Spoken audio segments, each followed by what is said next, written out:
Hello, magandang gabi sa inyong lahat. So unique itong, actually hindi unique nagawa ko na ito before. Kaya lang may nagpasa sa akin nito. Ito yung video ni Sir Jay Costura na tungkol do sa hinulaan niya, no. Ang title Depressive Disorder. Ito yung video. What do you mean depressive disorder? So tingnan nga natin ito mga men. Ano ba ito?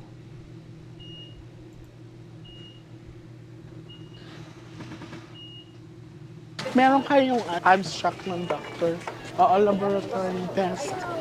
Nasaan siya ngayon? Anong name niya? Halika, kakausapin kita. Forward natin. Start. Ang cute ni Sir Jay Costura no? So, bago kami nag-start, nag-ano muna kami, kinausap ko muna si mother, hiningi ko muna yung mga results sa mga lab test niya. Ano silbi pa nitong hula mo kung tiningnan mo na lahat ng mga lab result tsaka nag-usap na kayong dalawa? Dito pa lang ano na to ano ba? Dito pa lang ano na to medyo wala ng credibility itong hula na to Kinausap niya na at tiningnan niya na yung abstract nung yung medical records nung huhulaan niya. Ano pang ihuhula mo diyan? Kinold reading mo na.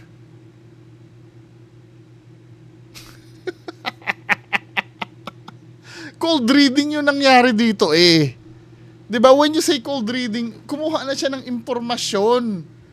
Bago niya, ano pang silbi nito? Hindi, kayo ba?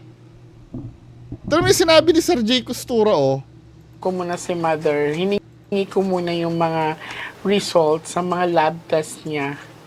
Pag ito po ay lumabas, this is not ordinary.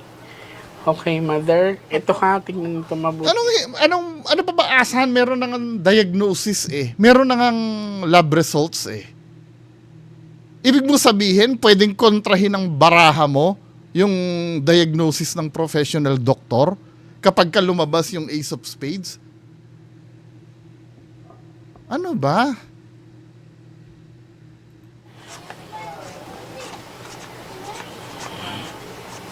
Parang bata pa siya. No, ilang taon siya? Hindi, tanong pa. 24 na po. Bata pa. Tanong. Interview yata ito. Hindi naman yata ito kasi supposed to be kapag ikaw ay nandiyan, nagre-reading ka, ikaw dapat ang magbibigay ng information. Nangyari kasi ikaw ang binigyan ng impormasyon ng nagpapahula sa'yo. Ito yung maling-mali. Diba? Nandyan ka para kuhanan ka ng impormasyon, hindi ikaw yung kukuha ng impormasyon. 25 din pala. 2020. Tapos sasabihin na naman ni Ma'am Victoria Sulit dyan, hindi nagtatanong. Ayan kinalkal na nga yung medical record May alam na siya dun sa hinuhulaan niya Ano ba?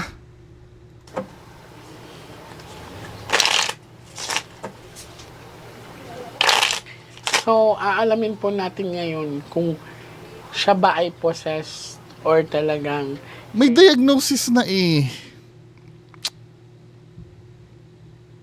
Nabasa mo na yung medical records Tapos ngayon, aalamin pa natin kung possess or ano. Si Sir Jay Costura naman.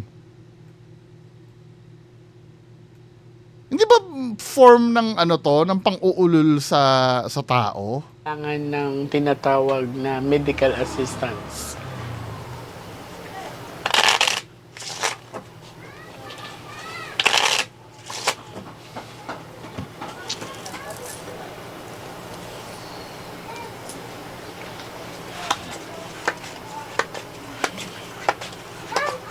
Sabi niya? Medical assist or talagang kailangan ng tinatawag na medical assistance.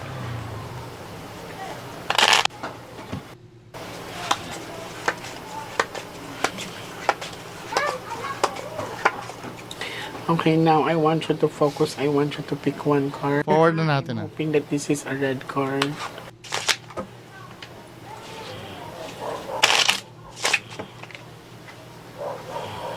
Ganun siya maghinga. Cards. Pakinggan niya hinga niya sumasayad yung hininga ni Sir Jay Custora. Cut the cards into 3.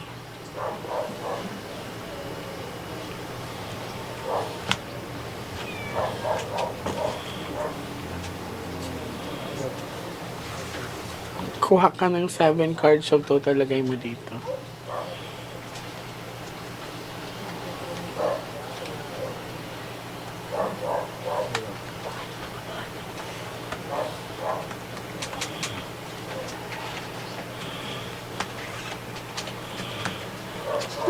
Nadidistract ako doon sa hinga ni Sir Jay Custora.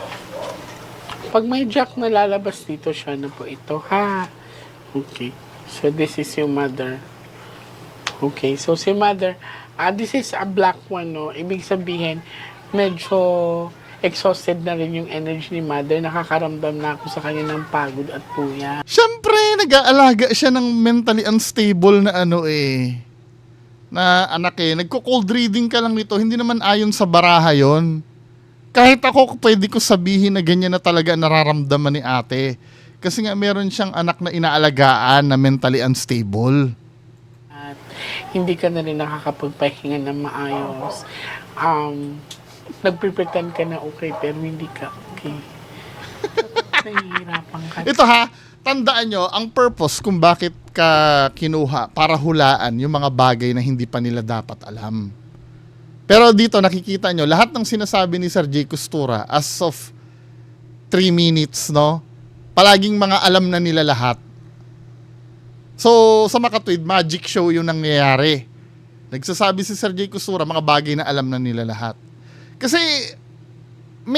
kaya ko nasabi magic show, yes, sabihin na natin na galing sa power mo, nalaman mo na hindi siya makatulog, nalaman mo na exhausted siya. Alam niya na sa sarili niya yun eh. Ang kailangan natin yung bagong information. Di ba? Mother, Totoo. it's okay. Talaga paiiyakin niya na yan. Pwede mother, ang kailangan mo is kausap din. No? Kasi wala kang mapaglalabasan ng ng napagdadaanan mo sa ngayon. Kasi talagang nahihirapan ka. May time na gusto mo nang sumuko. Masyadong generic naman yung sinasabi. May time na para bang mawala na lang kaya ako. Totoo yun. Hindi pwedeng ganun, mother, ha? Kailangan mong lumaban kasi may mga tao pang umaasa sa'yo. May mga tao pang Hindi, ano na natin? Ano yung reading? sana ako na lang mauna para hindi na ako mamroblema. Hindi, yung reading. Yan. So, sinong anak ni mother? O sige, Ma'am Victoria Sulit na super fan ni Jay Custora. Tanong ng tanong O, sino ang nagko-cold reading na yan? Problema. Yan. So, sinong anak ni mother dito? O, sino daw ang anak? Mga pamangkin lang kayo. O sige, tanong pa, interview tayo, 'di ba? Supposed to be kasi alam mo kung bakit critical sa ginagawa ni Jay Custora yung pagtatanong na yan. Diyan kasi siya nakakakuha ng information na pwede niyang sabihin eh. Yan yung tinatawag na cold reading na hindi nyo alam. Madalas kong sabihin yung cold reading kapag ka ang topic natin manghuhula.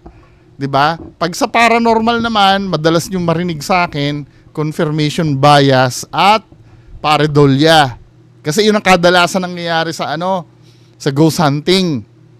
Dito naman, cold reading. Ano ba yung cold reading na yan? Ito yung malimit itong ginagawa ng mga manghuhula. Bagamat may hindi naman manghuhula lang ang gumagawa nito, no?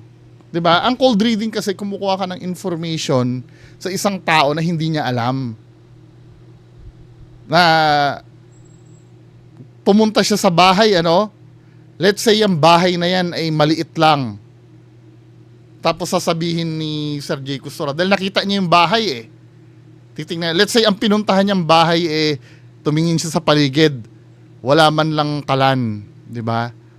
Ang CR nila ay diyan lang sa ilog. Halimbawa, no? Pwede sabihin ni Jay Custora, ayon dito sa baraha, naghihikahos daw kayo hirap na hirap kayong humanap ng pera. Well, totoo nga naman yun dahil nakita mo na kung paano sila nakatira eh. 'Di ba? Cold reading yun, hindi dahil sa baraha, dahil sa naobserbahan niya. O ito pa example, pumasok siya sa bahay. Ito na nagawa ko na example to eh. Tapos biglang nakita niya na vision niya dito sa bahay na to. May nakatira dito na nagtatrabaho sa medical field. Hindi ko alam kung doktor ba o nurse. 'Di ba? Ay oo, yung anak ko po, nurse. Ang galing nyo naman. Paano nahulaan ni Jay Costura yon? Syempre, naka-display doon yung diploma na graduate ng nursing. Or pwede niya sabihin, nakita ko dito, may beauty queen na nakatira dito. May beauty queen. Paano niya nalaman yon? Syempre, naka-display doon yung mga award ng beauty queen. Ano yun? Ganun ang tinatawag na dito, mag-cold reading tayo dito ha. Dito sa scenario na to, 'di ba? Cold reading tayo. Ano mako-cold read nyo dito sa picture na to? Nanay, ingat-ingat ka sa nakikita ko maaring magkaroon ka ng diabetes or sakit sa puso. Yun ang nakikita ko sa baraha. Bakit ko nasabi? May Nestea dyan, oh. Malamang umiinom siya ng Nestea. May thermos dyan. Baka mamaya kape ng kape. Pwede maapektuhan ang puso mo niyan. Di ba ganun mag-cold reading? Tinitingnan mo lang yung mga nasa paligid. Alam mo na kung paano mo i-read yung tao. Di ba? Yung cold reading, ginagamit din yan. Let's say may nililigawan ka, no? Gusto mong sorpresahin yung nililigawan mo. Paano mo malalaman na kung anong ireregalo mo sa nililigawan mo? Siyempre nakikita mo yung bag niya. May keychain doon na card ng K-pop. Yung BTS. So iisipin mo, ano pala ito? Mahilig pala sa K-pop tong liligawan ko. Kaya pagreregaluhan mo siya, bibili ka nung na may kinalaman sa BTS, sa K-pop. Regaluhan mo siya ng poster ng BTS na may autograph. Pag binigay mo, ang galing mo naman, paano mo nalaman, 'di ba? Hindi ka naman psychic. Ganun gumawa ng cold reading or kahit sa boss mo, no, para maging close kayo sa boss mo. Pumasok ka sa opisina ng boss mo, nakita mo doon sa opisina ng boss mo, marami siyang trophy ng basketball. 'Di ba? So meaning naglalaro ng basketball yung boss mo, pwede mo siyang yayain. Boss, basketball tayo pag may free time. Oo, naglalaro talaga ako. Paano mo nalaman? Ganun gumamit ng cold reading. 'Di ba? Kaya itong ginagawa ni Sir Jay Costura, wala namang paranormal dito eh. So, eto, kailangan niya din siyang kausapin. Yun bang, kailangan mo rin ilabas yung bigat ng nararamdaman mo. Kasi, nahihirapan ka na. Hindi lang to basta sakit sa katawan, sakit sa ulo, kundi emotional na parang gusto mo nang sumabog. Totoo.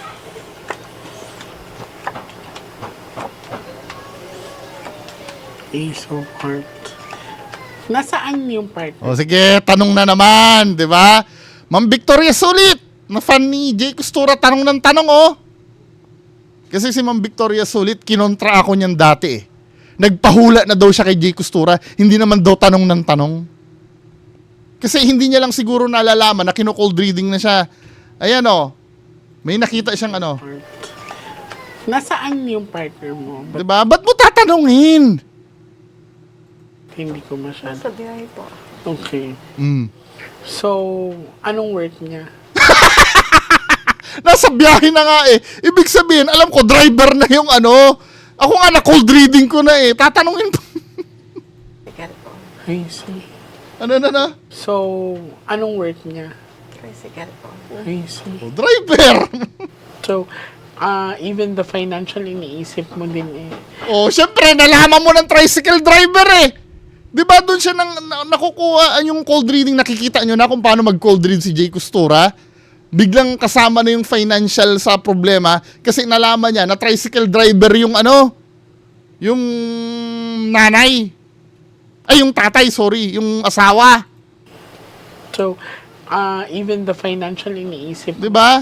Biglang pinasok niya na yung financially na problema kasi na-cold reading niya na sa kakatanong niya, nalaman niya ng tricycle driver, syempre kadugtong nun, alam niya na gipit. Ano ba? Ace of Heart kasi to. Oh, This is a representation na it's oh. natural daw. Oh, natural kasi nakita mo na yung medical records. Pero titingnan pa natin kasi ang Ace of Heart, ito ang tinatawag na magaan. So, it's a natural sickness. So, ang sabi ng Ace of Hearts. Di ba love ang meaning yan? Kabisado ko na yan yung mga baraha mo ang Ace of Flower kasi, travel and distance, di ba? Ang Ace of Diamonds, money, luck. Ang Ace of Spades, bad luck card. Nung nagkaroon ng Ace of Heart, magaan. Ano yun? Hindi mo masabing, na ang Ace of Hearts, di ba, love and yan? Ano ba yan? Wellness? Paano magkakaroon ng, may mental sickness nga yung kliyente mo. Kaya sinabi niya, natural, magaan. Ano ba? ay maaring nasaktan or Maaari. presto si kuya. Kasi yun na nasa diagnosis ng depression. Maaaring titingnan natin. Wala, nagkwento na. Nabully. Di ba? Nagkwento na yung pinigilan niya, ita mo. Nabully po yun, sabay pipigilan niya. Nalaman niya na, may nalaman na tuloy siya. Kanina, maaring nasaktan, maaring nabully po yun, nagkwento. Titingnan natin ha. Hindi na! Alam na eh! Names. Alam na yung dahilan, nabully na nga daw. Nasabi na, kanino natin nalaman? Di ba, wag niyo sabihin na nanggaling kay Jay Costura yon dahil ang sinabi niya, maaari. Ibig sabihin, hindi pa talaga confirm. Kinonfirm na nabully daw. Wala na, ano pa ba titingnan dyan sa hula na yan? Yun bang, parang in-isolate niya yung sarili niya Wala, typical yan sa mga nabubuli Nagkaroon ka na ng clue na nabully. Dahil sinabi na nung kamag-anak. Yun bang, Dinidescribe mo na lang yung yung ginagawa ng mga nabully na typical. ang tingin sa kanya siguro ng ibang tao, kakaiba siya. Hindi kasi siya umiimik. Mother. Tahimik lang siya Kaibigan. Eto, siya yung solitary na tao. Kumbaga, lagi siyang may space. So, ang nangyayari dito, na-depress to. Dumaan siya sa rejection. Madaming rejection. Pero titingnan pa natin. Dapat psychologist ang niyan or psychiatrist Yung nag-o-opinion ng hindi manghuhula Magkano ang binayad nyo dyan? Ano ang resolution na ibibigay ni Jay Costura sa inyo? In-interview lang naman kayo.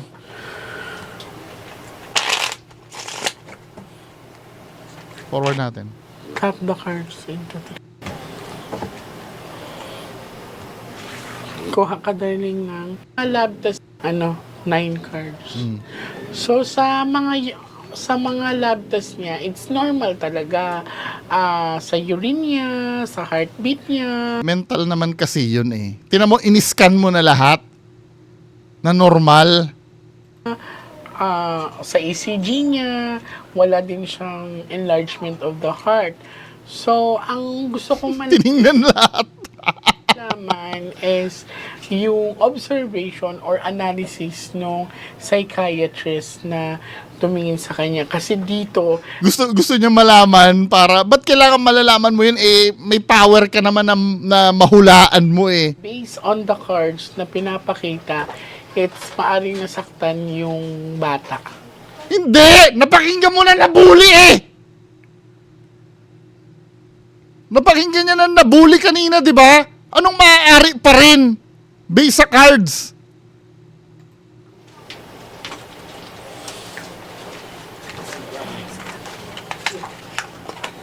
Ba't may cat? Tinan mo. Point, may cat. Ba't may cat? Dahil may nagkikwento yung ano? Tinan nyo, may cat. Tamo ha? Magja-jump yung ano ni ate.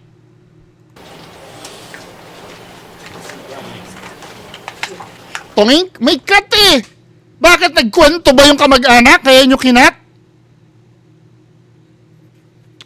Doon na tayo sa resolution. Ano ba resolution nito? Tingnan natin sa may bandang 20 minutes ha. Uminom ng gamot. So, based naman kasi sa sinabi nila ate, naiintindihan ko kung bakit hindi siya masyado kumakain pag ginahanda. Kasi yung ano niya is parang may threat sa kanya. Yung Ano yun? Paranoia ang tawag doon. Yung praning. 'Di ba? Isa sa signs ng schizophrenia yon, yung paranoia.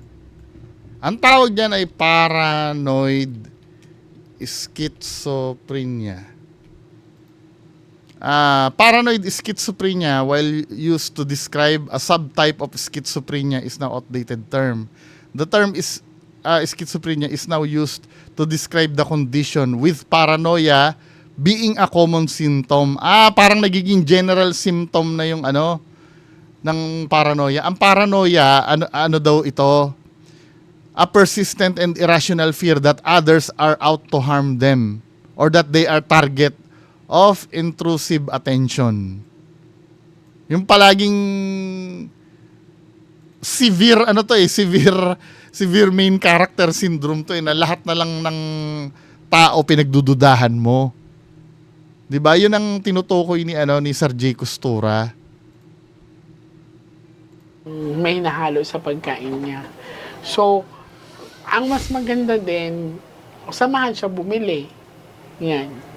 Tapos, okay lang yun kung magsusuffering siya or importante may biscuit or something like Ano na to medical, na to medical na payo na ito, men Hindi na ito payo ng, ng fortune teller that. Kung nakakain naman siya, much better. Yun. Pero yung Doktor ka ba? 1 week na siya hindi kumakain, matakot na kayo nun. Okay. Pero yung kahit papano na hindi niyo siya nakikitang hindi kumakain ng rice, that would be okay. Pero more on, lang siya, water dapat. Kailangan, ang i-ano niyo sa kanya is, huwag kayong gumamit ng yung hindi kita yung tubig. Yung transparent dapat ang paglalagay ng tubig niya. Kasi siya mapanghinala So sa tuwing nakakita siya ng madaming tao, dignan niyo siya, 'di ba? Kasi feeling niya ipapadampot siya or ipapagamot siya. So, Muubo pa no?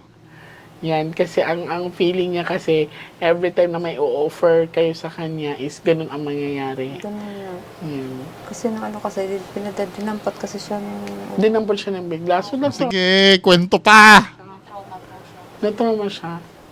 Yung parang, Sige, isip! Nang sabihin. babalik pa ako dito, mother. And, Para saan pa? maganda sana kung talaga nakausap ko siya. Pero sige, susubukan ko pa rin na magkaroon or makadala ng psychiatrist para both of us is makausap siya. Ang kailangan Ba't kailangan mo pa doon? Psychiatrist na nga yung kailangan Meron yan sa mga ospital kasi niya is lagi may kausap. Yan, kausap. Yun. Tapos wag niyong Nagpapayo na siya ng pang medical. wag siyang sabihang baliw kasi siya parang pag sinabihan mo siya ng ganun, oo, hindi dapat niya marinig yun. Yan. So yun ang dapat iiwasan ng mga terms. Okay? Yan. Tapos, for the safety din, mother, kailangan yung mga sharp object, like for example, knife, kailangan hindi naka-display yun, nakatago talaga yun. Especially may baby kayo. Kasi, hindi natin alam kung anong tumatakbo sa isipan niya eh. Okay, baka maging aggressive siya, kahit papano safe pa rin kayo. Okay, so babalik ako, mother. Huwag malungkot, mother, ha? Can smile lang tayo. Laban lang natin yan, okay? So, maraming salamat po ulit. Maraming salamat. Nakapag-vlog kami. Tsaka may bayad. May bayad kaya yon, di ba? O anong napala na nung nagpahula? May ano ba? May nalaman ba sila na bagay na hindi pa nila alam? Lahat ng sinabi ni Jay Costura, alam na nila eh. Granting na nahulaan ni Jay Costura yan. Puro cold reading naman kasi ang ginagawa. Ewan ko ba sa mga kababayan natin. Hindi, bahala kayo, no? Kung maniniwala kayo dito kay Sir Jay Costura, bahala kayo. Hindi ko naman sinasabing huwag kayo maniwala dyan. Hindi, magbayad kayo dyan, okay lang. Wala namang problema. Hindi naman pera ko yung gagamitin nyo dyan eh. Sulitin nyo, sige. Anyway, yan lang po muna ang ating mapag-usapan ngayong gabi. Good night.